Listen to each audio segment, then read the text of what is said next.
this up. I'm gonna have us go live momentarily. If everyone can just mute their lines before we start. Thank you.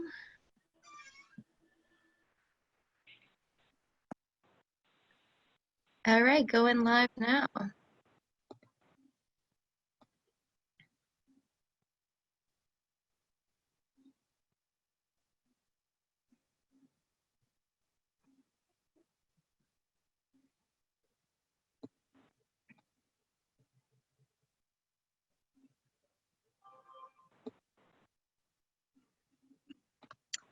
Good morning, everyone. Good morning, Peekskill. Thank you all so much for joining us on another week of our Peekskill Community COVID Updates calls. My name is Vanessa Gudella. I'm one of your Peekskill City Council members. Now, the purpose of these calls is to create a space for community leaders to convene in a COVID-safe way with the intention of helping members of the public to understand and support efforts to respond to the coronavirus crisis by providing weekly updates from key agencies, including ways that we can all pitch in and lessen the burden. These calls do happen on a weekly basis. Every Thursday at 9:30 a.m. you can see us, or you can find us streaming here on our City of Peekskill Facebook page live.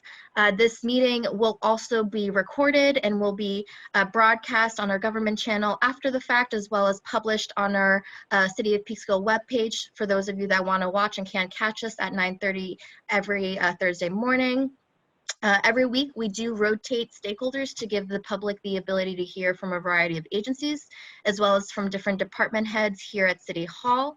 But today in particular, we're going to be hearing from Brian Fassett, the president of the Peekskill Business Improvement District, Connor Green from Peekskill Walks, Marquette Hairston from Peekskill Community Action Partnership, and Reverend Phillips from HRH Care. We do have our city manager on the line, who will be watching the comment section. So for those of you who are watching us live, please feel free to share to your group pages, to your timelines, anywhere that's relevant. We want to make sure that this information is being disseminated and is reaching as many people as possible. And if you do have questions, our city manager will be managing the comment section and will make sure that your question gets asked to the relevant agency after their update. But before we jump into our agenda, I'm going to pass it over to Mayor Rainey to open us up with some welcoming remarks. Mayor? All right. Thank you, Councilperson Vanessa. I just want to say good morning to everyone, and I want to thank everybody on this phone call. Connor Green, it's great to see you. Brian, it's great to see you. Reverend Phillips, always great to see you. And Marquette, it's always great to see you. I've been in touch with you a lot the last couple of weeks. Marquette's been helping us with the food distribution from the Peekskill Community Action Program. So thank you all sincerely for all that you're doing. I'm looking forward to hearing what you're going to share with everyone today about what you're doing and how the City of Peekskill can help if we can. I also want to encourage the people who are watching this video, if you'd like to see exactly what the City of Peekskill is doing, specifically in reference to the COVID-19, we keep our city website updated on a daily basis, as well as our city social media page. For those of you who don't have access to internet or Wi-Fi, you can also get this information as well as this video on our city government channel, amongst others. So there's plenty of platforms for the information for exactly how the City of Peekskill is handling COVID-19. Our city website is updated just about every day. Again, the city website as well as our government channel. So I just want to say thank you all for all you're doing in this community. I look forward to this continued partnership, and I look forward to hearing what you're going to share with us this morning. Thank you. Sorry, I was on mute. Thank you so much, Mayor, and thank you so much for joining us this morning. First on the agenda, we have President Brian Fassett from the Peekskill BID. Good morning, everybody. I will try to be brief. I have a lot to share with you this morning. Just a quick overview. As you imagine, the impact of putting our downtown economy on pause has been quite a struggle for our businesses, especially our restaurants and retail businesses. If you were struggling going into the pandemic, it's even more difficult to get started again. And I'm sad to say we may lose some of our downtown favorites. Many of our restaurants have continued to pivot at each turn, each change of rule, each change of guidelines. The BID is working very closely with the city to make sure it's easier for our businesses to do business. We're looking at street closures and the use of public space for outdoor activities such as dining and other retail efforts. Phase two, we're in phase two. The restaurants were thrown a bit of a curveball last week. The governor moved outdoor dining from phase 3 into phase 2. So again, the restaurants and city agencies are playing catch up to make sure that licensing, permitting, and the safety of staff and patrons is dealt with effectively. You will, however, start to see more and more restaurants opening up for seating. At this time, seating is only allowed outdoors and at a 6-foot distance. Please bear with us as we work out all of these details in the coming weeks.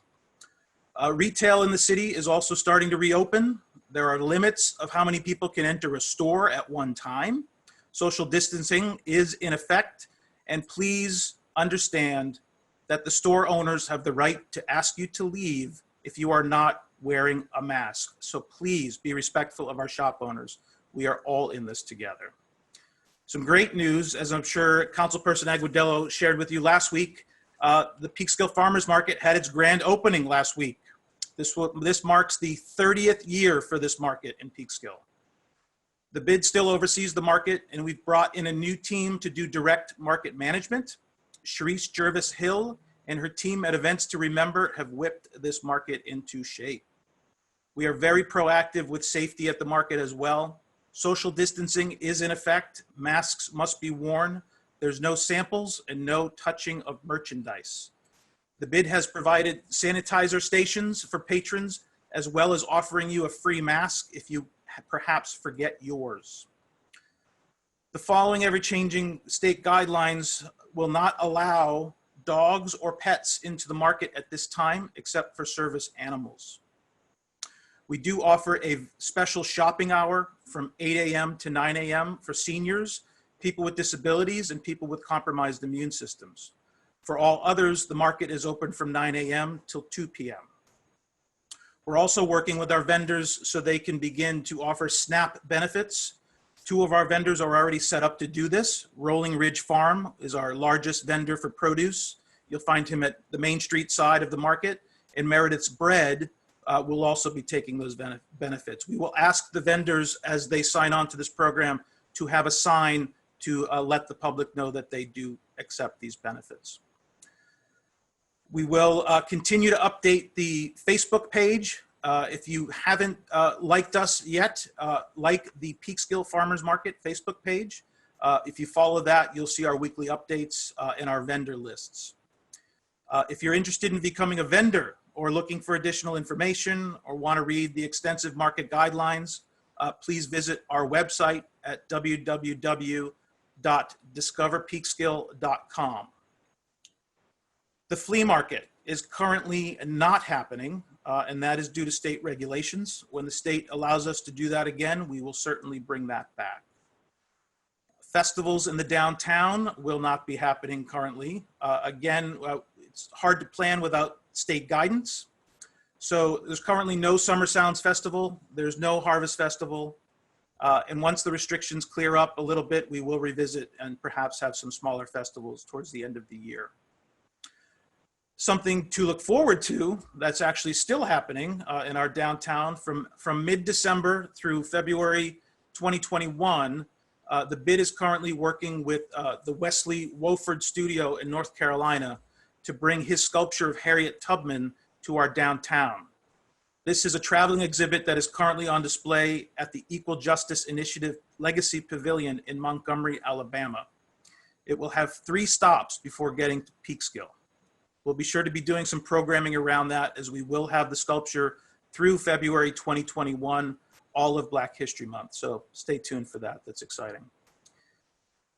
Flowers. You may have noticed there are flowers in the downtown again. So the bid recently purchased 100 eco-friendly earth planter hanging baskets. These have a water reservoir that allows them to be watered only a few times a week. We also purchased new hanging brackets for those planters. We worked really close with the city and DPW to get these assembled, planted, and installed. I certainly want to thank Dave Rambo and Greg Rich and their entire team for getting these installed, and they look great. They're really starting to bring some color back to our city. A little bit of business for businesses. If you have or intend to get a PPP loan, that is the PayPal Protection Program, the federal government recently passed the PPPFA, the PayPal Protection Program Flexibility Act. This is good news. It changes the timeline for use and coverage of the loan, which was initially 8 weeks. You now have 24 weeks to use that coverage. They also changed the 70-25 rule, which is now 60-40, meaning 60% now needs to be spent on payroll and 40% can be spent on non-payroll covered expenses. The bid website, much of this information is on the bid's website. You will find a page specifically for COVID-19 updates. We are certainly trying to keep up with them as fast as they're coming out. Our website again is discoverpeekskill.com. You can email us from there also if you have any questions or can't find the answers you're looking to. We'll certainly get back to you. For bid members, if you have not yet registered, if you are a business or a commercial tenant in the bid district, we encourage you to become a registered member of the bid. This is a free service. This way we can keep you in our databases and be able to communicate with you more effectively. And you can do that also through our website.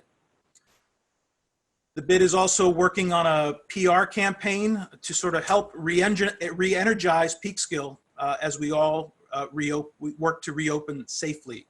This print, social media, and visual campaign will focus directly on some of Peekskill's best assets, our small business owners.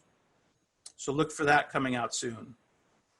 Just to wrap up, as we begin to reopen Peekskill, please keep in mind that most of our local owners of businesses and their staffs are awakening from the most challenging time they have ever experienced in their professional and personal lives.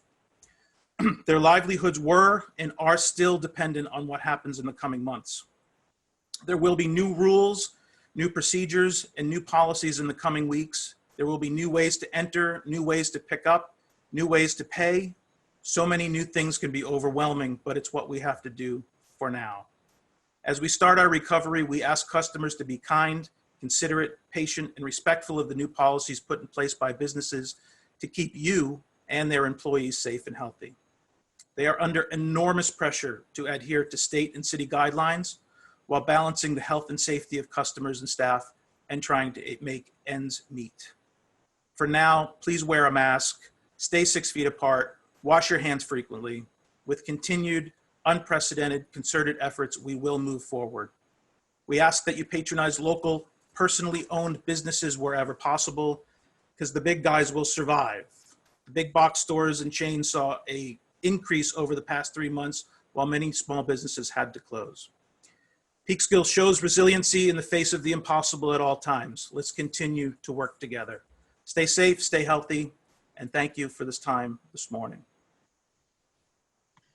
Thank you so much, Brian. We really appreciate that update and for your really inspiring words. I just want to, give you a big thank you and all of the members of the bid for everything you've been doing behind the scenes the last few months. I know a lot of folks think that because everything shut down, that there was very little activity, but I know that the bid's been working overtime, putting out a lot of fires and ensuring that our businesses downtown are getting as much support during these really troubling times as possible. So we really appreciate all your work, all your thoughtfulness, especially towards the farmers market that we just had reopened last weekend, ensuring that our residents, folks visiting, are being able to keep themselves as safe as possible, keep each other as safe as possible, taking all the right precautions, and yeah, please let the city know how we can be of help.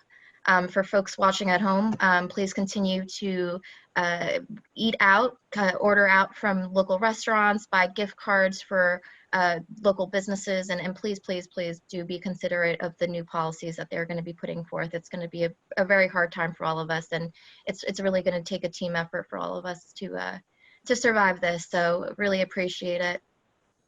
Do we have any questions for Brian? Any questions on the phone or online?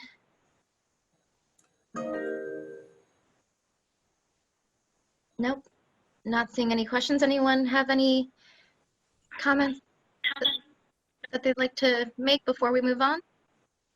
Oh, could I just speak briefly to the downtown revitalization? Absolutely. Just quickly. Again, Brian and his colleagues at the bid have just done wonderful work along with the chamber. And right now we're sort of full court press to figure out how to allow restaurants. And frankly other businesses to occupy more of the sidewalk and potentially parking spaces to be able to expand their operations in a COVID-safe way. So that's kind of our policy challenge right now, and in the city and the BID and the chamber and business folks are all cooperating around that and pushing hard to develop opportunities so that businesses can have more outdoor space.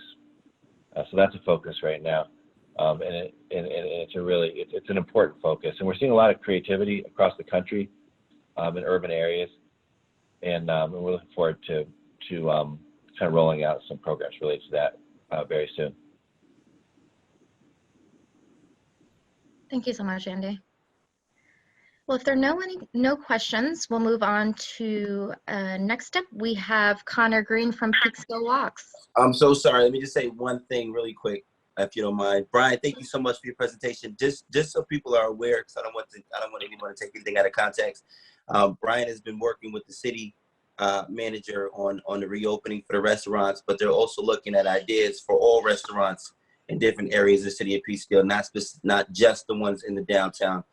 Specifically, of course, he does represent the downtown, so the primary focus for him has been the downtown. But on the phone calls that he's been having, on the weekly phone calls with the city, they've been looking at ideas to reopen all of the restaurants in the city of Peekskill, because we want to see everybody successfully reopen after this pandemic is done. So I just want to make sure that's clear for any of the watchers that may.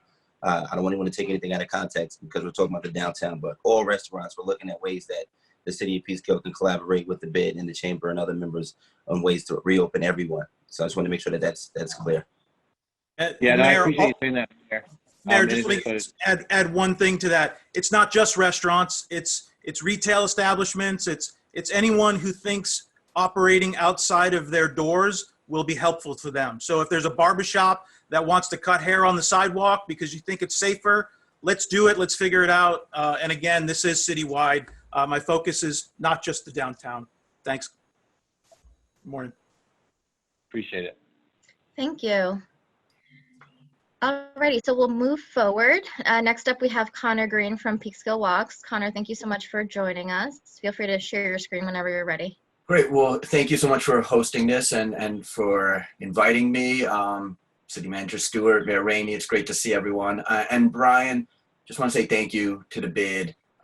If there aren't great businesses and reasons to walk downtown, then our work at Peekskill Walks really doesn't matter as much either. So we're looking forward to getting back downtown a lot.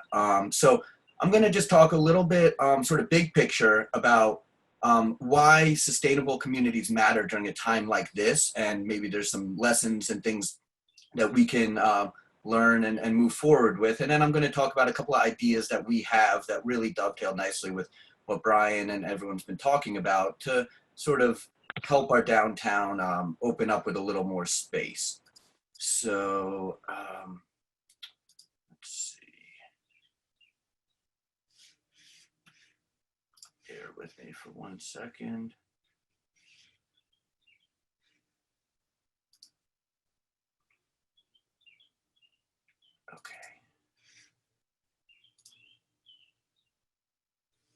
Okay, everyone able to see that? Okay, great. So our mission is simple. We're bringing residents together to create a safer, more accessible, and sustainable city. We're just a bunch of residents, business owners, people who came together over the past year around this idea. So, like I said, big picture, we're really seeing here in Peekskill how much having a healthy, sustainable, tight-knit community really matters during a time of pandemic. Studies are showing direct links between air quality and death rates during the pandemic. Tight-knit, walkable communities in general are healthier, more resilient when people know each other. And we're seeing this right now. Neighbors are helping each other out. All these amazing groups each week here talking about their efforts. It's good to be in a community like Peekskill during these unfortunate times. A great example of this is in 1995, there was a heat wave in Chicago, and over 700 people died. And what was really interesting was, as you would expect, 8 out of 10 neighborhoods with the highest death rates were low income, unfortunately. But at the same time, 3 of the safest communities were also predominantly Black and Latino poor communities with a lot of social issues. And sociologists were wondering why one neighborhood, Auburn Gresham, fared so well when the neighborhood right next to it was one of the most dangerous places to be. 33 deaths per 100,000 compared to just 3. And on paper, these neighborhoods were exactly the same. So they went and they physically looked at them and they found something that they called social infrastructure. And it's the physical places and it's the organizations that shape how people interact. We used to be much closer, more tight-knit. We don't know who lives across the street. Old folks are apprehensive about leaving their houses. And during a crisis that showed, whereas in Auburn Gresham, people walk to diners, barber shops, grocery stores. They have neighborhood clubs. And that was vital during the heat wave. People checked on each other. They took care of each other. And as a result, their neighborhood fared really well. And we have that in Peekskill. We have a great sense of community. We know each other. We know to check on our neighbors.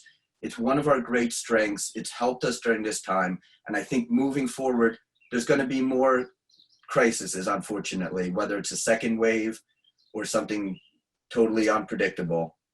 And I think we can do things now to help reopen immediately and then also prepare us long term. And one of those things is that we need more space for people. We need more sitting areas, more green spaces, more trees, more pleasant places to spend time downtown especially. Right now, we're designed to give priority to vehicles, and there needs to be a place for cars, but there needs to be a balance of how we use our public space. And I think I'm really, really encouraged to see that we're having these conversations. Not every town is talking right now about how to be creative and take maybe bold steps that might seem counterintuitive, but having all the parking in the world and having all the road space in the world doesn't mean anything if people can't actually sit at a table inside a restaurant. So a couple of quick ideas. Peekskill Plaza, we had suggested this during the DRI process. Essentially, it's a public plaza on Division Street. And DRI is on hold, but maybe this is something the city can look at to do temporarily. I know there's talk of extending Restaurant Row up to this block. So in a nutshell, our thinking was the fact that that stretch of Division Street is the only one that has 4 lanes, 2 lanes each way.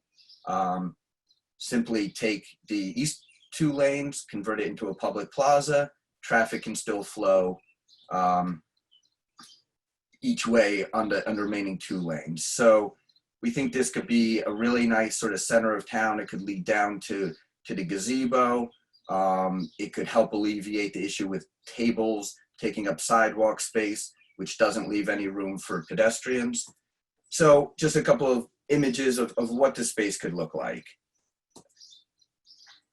And that takes us to Esther Street. So we feel like Esther Street is currently underutilized. It's 3 metered parking spots. It's a cut through for drivers. That creates pedestrian conflicts at each end. And really, it's sort of a dreary sort of alleyway. This could be a great gateway to downtown. So we feel like it has tremendous potential. Could be a public gathering space, some casual outdoor seating. People could wait there. If they're waiting for a table at a restaurant, they could have some food to go. When the Paramount's back in business, it could be a gathering place. More space for outdoor dining. I should preface by saying these are concepts. These are not design plans. These are just sort of to give an idea of what could be done with the space. But we think it could be a nice little center for arts and culture downtown. It's surrounded by some of the best buildings, surrounded literally by artists. It's got great potential. So we are proposing that the city close it to traffic, and that would allow businesses immediately to use the sidewalks. Right now, businesses cannot use that sidewalk space because there will not be a 6-foot buffer for pedestrians to walk by. If you close the street, they can put tables out there immediately because there's plenty of space. We could build out the park, the public part of this over time. Grants, donations, sponsorships. We're not going to ask for any city money, understanding where we're at, but we think we can get this done, at least temporary to start, and go from there. Yoga, outdoor music, pop-up art. Brian, like you were saying, it's not just restaurants, but the artists in the adjacent building could do pop-up gallery type events if they wanted. Future plans could be a nice centerpiece sculpture, murals, and eventually this could be a great network leading from Esther Street down to Division Street to the gazebo, eventually maybe down Central to the waterfront. It could really be part of a great network of civic spaces. So that's Esther Street in a nutshell. And I know we've approached the city sort of informally. We will put in a formal proposal by Monday. We've been working hard to get local businesses on board, work through their logistical issues, support from organizations that might partner with us on this. So we'll be in touch formally on Monday, and hopefully we can discuss how to make that happen. One other idea I wanted to just throw out there is this idea of shared streets. We are seeing large crowds already at the waterfront and at the Depew Park. It's only going to get to be more of an issue with the nice weather now. So shared streets is a way that you can sort of temporarily close neighborhood streets. Local traffic deliveries, emergency vehicles can get through. And it could be done in areas of the city that aren't near any green spaces. We can try to avoid that whole thing of parents driving their kids to the park to ride their bikes at the park. If they can ride their bikes and get exercise right in their own neighborhood. And then also we could look at sort of routes to the park that we could maybe designate as slow streets, shared streets, so that people can actually ride their bikes to the park. We've been seeing so many people on our streets riding bikes, and I think that's something the city needs to continue to promote moving forward. So these can be implemented quickly with barriers or cones. They do it in big cities, they do it in suburbs. Beacon is talking about this right now. We could have volunteer neighbors who set these up, take them down. It could just be on the weekends. So that's something hopefully we can talk to the city about a little bit more. And then just in general, too many of our streets are unsafe due to speeding, due to design that is built for cars to speed through. You see these residents have to put out signs asking people not to speed. So we think that there's ways that we can adapt now, help the businesses, help provide a safe atmosphere for people to come back downtown.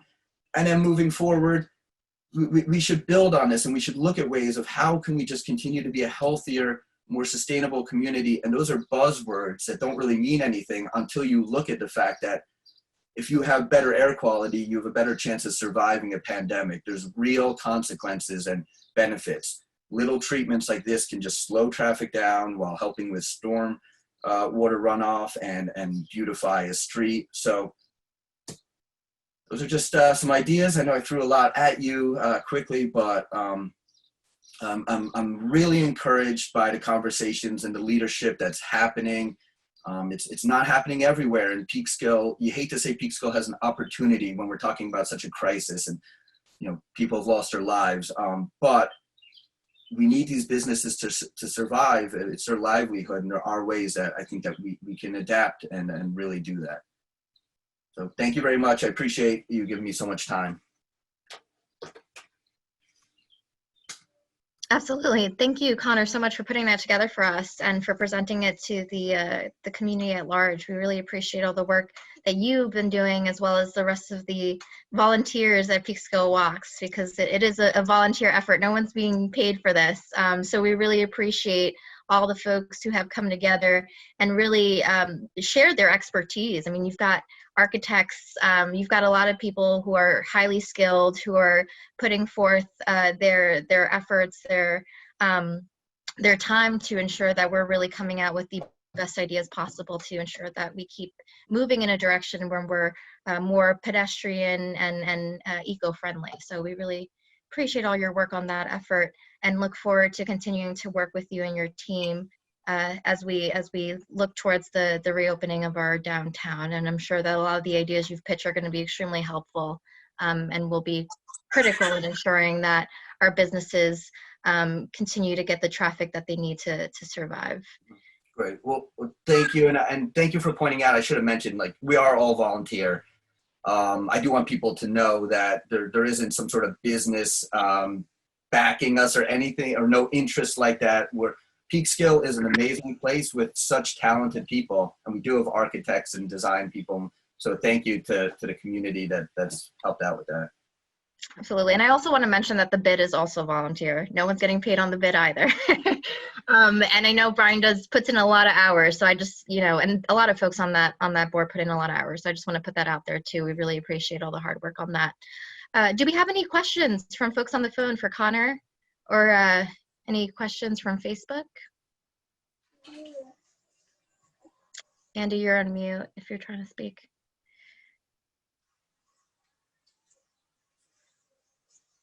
Nope, you're still on mute. Oh, there you go. Oh, sorry. So I'm talking on my phone. So there's a couple of comments. A gentleman, George Caniglio, says he loves the idea. Good use of outdoor space, talking about Esther Street. Greg Gutkus kind of has a question about the process around decision making. And just to clarify that, the street closure would be a city council decision. And so there would be a process of public input and decision making relative to that. And anything that involves sidewalk or street closure gets run through the police department, emergency services, and other businesses to make sure we daylight any issues around safety or sort of the plurality of interests that might be at stake. So there's a public process for that. It doesn't just happen in the dead of night. I wanted to mention that, and it's a general note about local government. I'm so impressed with the folks on this panel and others who work so hard on city issues. And the city as an organization has approximately 250 staff people doing sanitation and water and policing and fire and everything else. The city as an organization also has at least that many people directly involved as volunteers on boards and committees, and then a whole bunch of civic actors who engage very directly, deliberately, and intelligently on issues of urban management. And it all has to come together. And the work you're doing, I think, is great, because there's no way that the sort of paid city staff are going to be able to come up with all these ideas, figure out which ones are the best, run it through all the different checks that need to be done. So it's really vital. It's really vital. And I just want to compliment you on that, and I look forward to seeing the details of these proposals and hearing what other business folks and organizations have to say about it, because I think these really are good ideas. Thanks, Andy. Can I say one other thing? There was someone wanted to know if you've given any thought, Connor, to Monument Park as a site with opportunities that maybe haven't been developed yet. That's actually a great idea. We haven't put a lot of thought into Monument Park. That is, I hate to say it, but we probably collectively as a city don't sort of think about that area enough. No, I think that's a fantastic idea. I love the idea of everything we can do to sort of extend the downtown and what's going on with the downtown up that corridor. That's a great idea. Yeah, thank you for that. Thanks, Andy. And I think you mentioned this already, Connor, but if folks want to get involved with Peekskill Walks, how can they do so? I believe you have a monthly meeting, right? Yeah, exactly. So we meet on the first Thursday of each month, in person when times allow, on Zoom for now.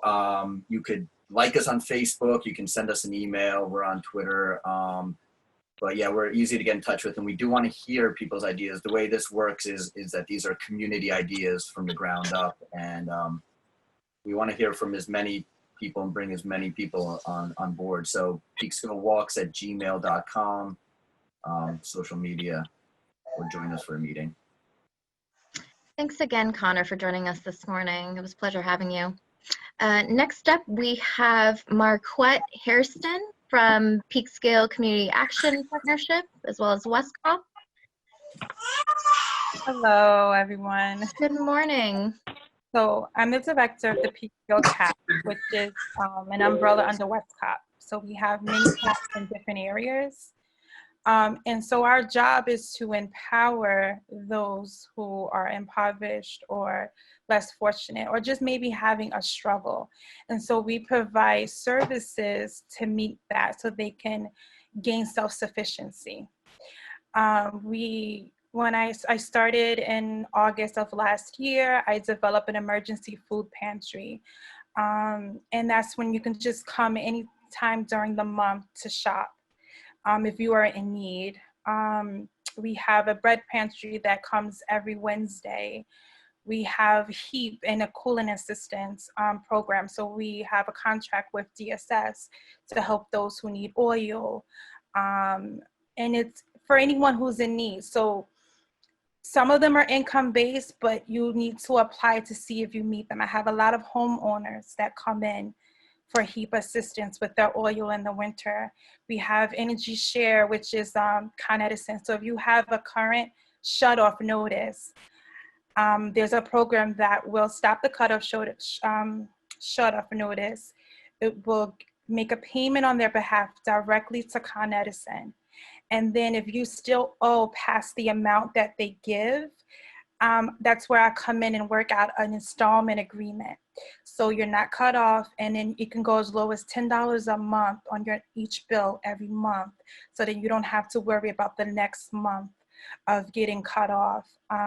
We have an eviction prevention program where we help out with those who are in rent arrears or facing eviction, those who mortgages is in jeopardy of being foreclosed. But we also partner with other organizations. So for instance, the funding that I got, so we're a nonprofit organization. So we operate off of grant funding and we operate off of donations. And so one of the funding that we got allowed us to do 1 month of rent. So if you were in arrears of 3 months, that's where I would reach out to the partner organizations that I've built relationships with to come in, and we all can get you to a zero balance, if that makes sense. We do application assistance where we help with SNAP application, Medicaid, employment application. I help with resume building. We do programs as to getting you job readiness. We have the Furniture Share program and another organization where they can go in and shop for furniture if they need for their apartment. They can furnish their whole apartment for free. The only thing is they may have to pay a delivery charge, but we're working on donations for that so that we can even cover that so it won't be a barrier. We have a summer youth program, but with the pandemic, I'm not quite sure how that's gonna pan out. And we have back to school, where last year we gave out book bags from low, middle, grade school to high school kids. We have a Thanksgiving. We had a big Thanksgiving dinner where we gave out free meals, and then around Thanksgiving time, we gave out turkeys, and then we also gave out baskets, which was like really huge with all the trimmings in it. We have a Christmas toy drive where we have a Christmas party, and we partner with the Kylie Youth Center. We partner with Peekskill Housing, and we have bouncies, we have food, we have music, and we give out toys for everyone. We do try to do a pre-registration so that we can make sure that we have enough toys for everyone that is coming. We built a lot of partnerships with a lot of organizations to ensure that we're able to meet their needs. And I say that because when someone comes into the office, I never want to turn them away to say, I can't help them. So if I can't do it, I know someone that I can refer that can assist them, and they have a better chance of making sure that their need is being met.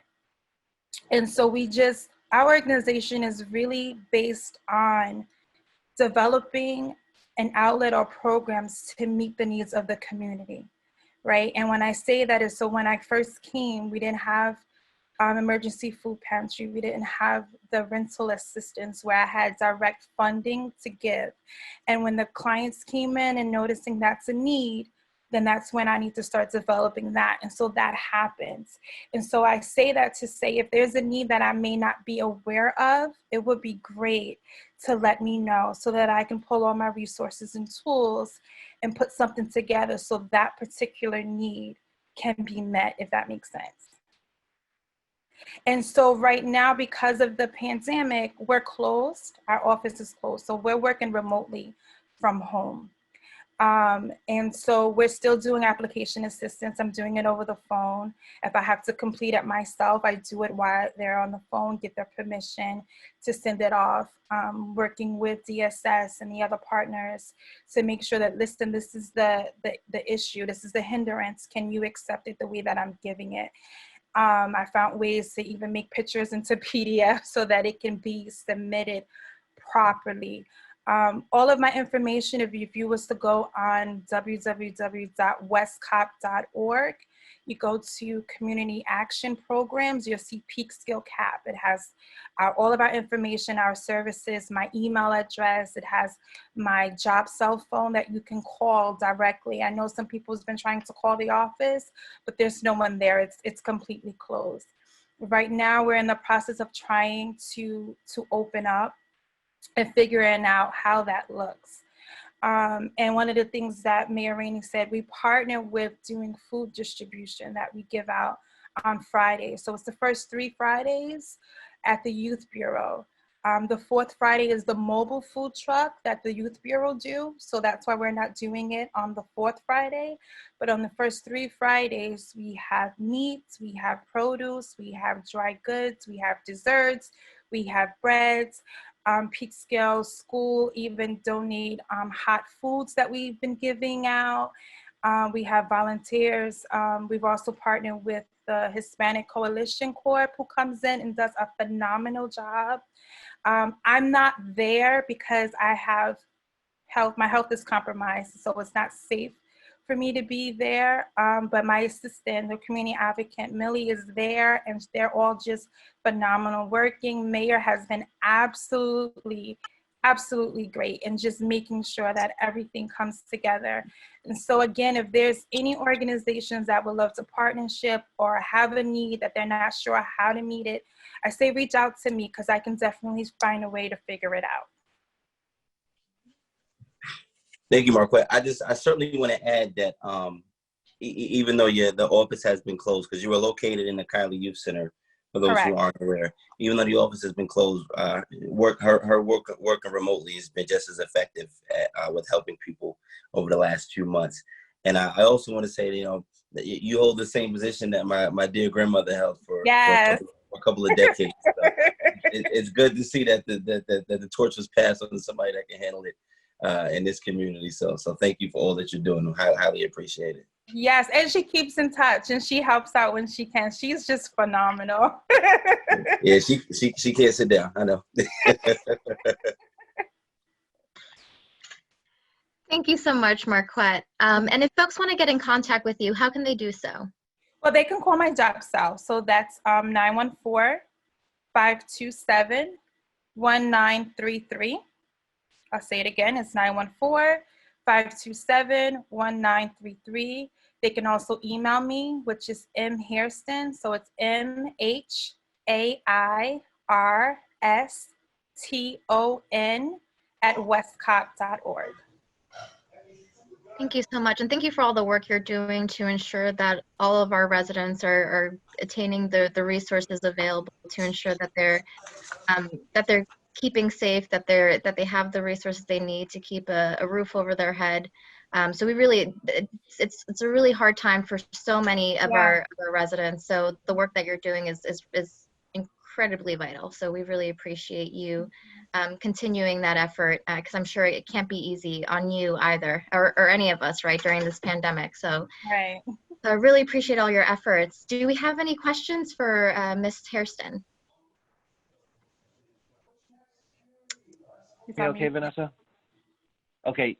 Yeah, we can hear you. There is a resident who chimed in basically saying, "Good morning, Marquette. The senior citizens I worked with greatly benefited from the CAP office," and he's referencing the office in Greenberg, and no doubt the Peekskill community is also very much enhanced by the CAP services you offer. So it's an appreciative applaud from the community. Aw, thank you.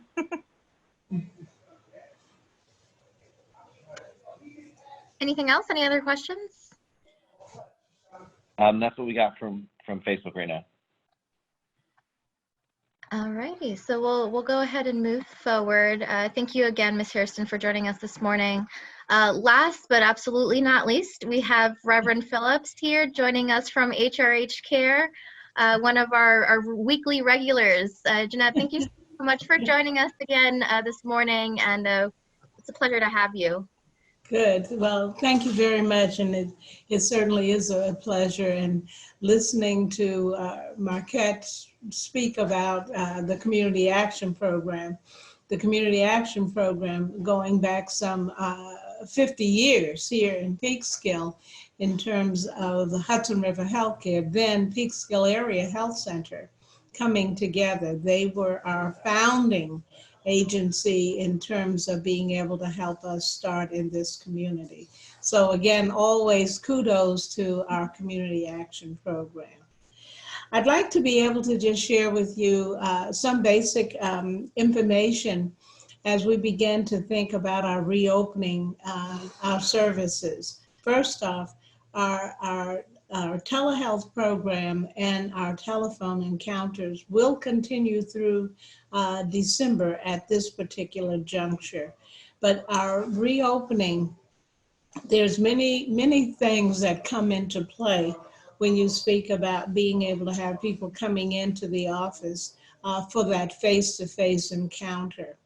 And so it's like looking at how we were pre-COVID in terms of our waiting areas and other space and how many people can be in a particular area means that we've got to now go to the drawing board. In fact, we're at the drawing board, and that's probably why Ben isn't on the call this morning, because there's a lot of facility redirection that we have to do.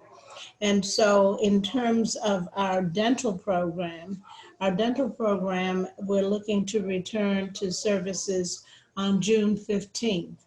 Now, along with that, in terms of how open our books will be for booking appointments will depend on our PPE gear in terms of making sure we have enough as we begin to have people come in for those appointments, and being able to see in terms of some of the physical barriers that we might be looking at in terms of plastic shields in terms of at some of the waiting areas, and to find that for ordering some of the plastic structures, it's a 6-week backlog in terms of being able to get plastic to be able to use to create a barrier. It's one of those things that who would think that just a sheet of the plexiglass would be that much on back order. So we're going to be starting the scheduling next week for our dental program, but again, it will be limited as we can see how well we can prepare, because safety is our most important feature, making sure for our staff as well as our patients that we have the best environment. In terms of pediatrics and women's health, we're blending together some of those services that our patients are looking forward to being able to get back in. So again, when you make that call, they'll be able to share with you exactly which offices and for what particular services for our pediatrics or women's health department. Optometry and podiatry. Now that was a service that the government had mandated that we could not do. And all of that's because of the direct interaction between the provider and the patient. And so as we're, again, making that bridge to having people come back in, those services are now listed that we're going to look to schedule appointments. Family medicine and behavioral health, they will still continue to provide care via telephone medicine. and our labs, we're thinking about how the scheduling is going to happen for that, because we know that that too is the most vulnerable area in terms of transmissions, and we've got to be very careful on that. The other piece is that as we're going forward, we're looking to have even more availability right after the holidays. So again, our big push now is making sure all of these different departments, because there's different particular needs for each department, that we're working on getting things so that as our doors open wider, if you will, we will be able to meet the needs of our patient population. And so that's pretty much where we are now. Ben isn't on the call to usually give you that statistical rundown, but as the mayor mentioned earlier, you can go to the different websites and you're able to see exactly what's been happening regarding our being in the second phase and what else will be continuing to open up. So that's a thumbnail sketch, if you will, about how we're going to be in the process of reopening. Thank you so much, Reverend Phillips, for providing us with that update and letting us know what HRH Care is doing and the actions that they're moving forward with to ensure that you are all following the criteria in order to reopen as safely as possible, and ensure that our residents can get the services that they continue to get the services that they need, because I know that you all have continued to provide these services throughout the pandemic, and we really appreciate all the work that you've done during this time and prior, because HRH Care, and I say this a lot, has been a pillar in our community. So we really appreciate all your work. Good, thank you. Do we have any questions? Just people often like to hear the COVID positive numbers as a part of the health report. It's something Ben often does when he's on the call. So I just wanted to note that the active cases in Peekskill continues to fall in line with the rest of the state, or the lower part of the state. As of Monday or Tuesday, there were 32 active cases. And remember, this is down from a couple of hundred active cases a few weeks ago. And just as a reminder, this all comes down to these hygiene practices that everybody is doing, and that's why those numbers come down. So you've got the testing, you've got the masks, you've got the hand washing, you have social distancing, and those three things, the hand washing, masks, and social distancing, are basically what's pushing those numbers down, and putting relief on the emergency responders and the hospitals, and enabling families to start socializing more. So thank you to everybody who is working hard to be in compliance with those, and providing role modeling for other people in the community, and trying to get everybody on the same page. I often see a mixture out on the street and in the parks. Some people are adhering to masks as the state has required in public spaces, and others aren't. And certainly the folks at HRH are seeing the effects on this as well, and promoting this message regularly. So we thank them for that. Vanessa, I would just add, and Andy, one other piece. Hudson River Healthcare has been working with many of our businesses in the community in terms of having their staff tested, and also being able to help them so that they can get back to work. And so we've been able to work very well with a number of our businesses in Peekskill to do that. Thank you so much for mentioning that, because that I know is a really important work there. In order for someone to get back to work, they absolutely need to know what the status of their infection is. So thank you for providing those services and for working with our business community. If we don't have any other questions, Andy, anything else? Not right now, thanks. Okay, sorry, I thought you were saying something. If not, we're at the end of our agenda. I'm going to pass it over to Mayor Rainey to close us up. Mayor, you still on the line? Thank you, everyone. I just want to say once again, thank you all for tuning in. At the end of our agenda, I'm going to pass it over to Mayor Rainey to close us up. Like a delay in the recording. Yeah, it sounds like someone's watching the video. Let me try to. I'm sorry, I was trying to. Go ahead. There's a lot going on there. All right, so again, I'll try this now. Thank you again for tuning in, and everyone that took time out of their busy mornings.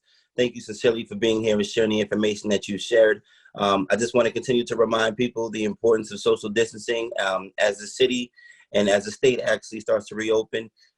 Please be mindful of social distancing and how important that still is. We are still dealing with the crisis. We're still dealing with the pandemic. We're just finding ways to reopen our city so everybody can get back to the new normal that we're going to be experiencing. But I encourage everyone to please be mindful of how important social distancing is, especially in the city of Peekskill. We're not sure about a second wave. We're not sure what's going to happen, but we do know that we want to take all precautions. And again, for anyone looking for information on exactly how the city is handling this crisis, please keep up to date on the city website. We're also doing weekly calls, me and the city manager, which is going to be on the government channel as well as the city website and city social media page. And we encourage everyone, if anyone has any questions about any department in the city of Peekskill, you can still contact the mayor's office. You can still contact the city manager's office, and you can still contact the clerk's office for information, or if there's anything that you just need information on for how to deal with issues during this crisis. So thank you again for tuning in. To all of the people on the phone call, thank you again for being here, and I wish you all nothing but continued success. Be safe, and God bless you all. Thanks, Mayor. And just to close us up, I just want to say these are really crazy times, so let's continue to take care of ourselves, check in with each other, reach out if there's any help that you need. Oops. Love you all. Sorry, someone got a call. Yeah, I'm just going off a call. Hold on. No worries. But thank you all so much for tuning in this week. I hope that you'll tune in next Thursday at 9:30. Please reach out if there's anything you need to any of our panelists, the City of Peekskill. Please continue to follow health guidance, frequent hand washing, take your mask out if you're going out into public spaces. We want to do everything we can to ensure that we're diminishing the spread of the coronavirus as much as possible. But thank you all so much for being here this morning, and I hope you all have a great Thursday. Have a great day, Peekskill.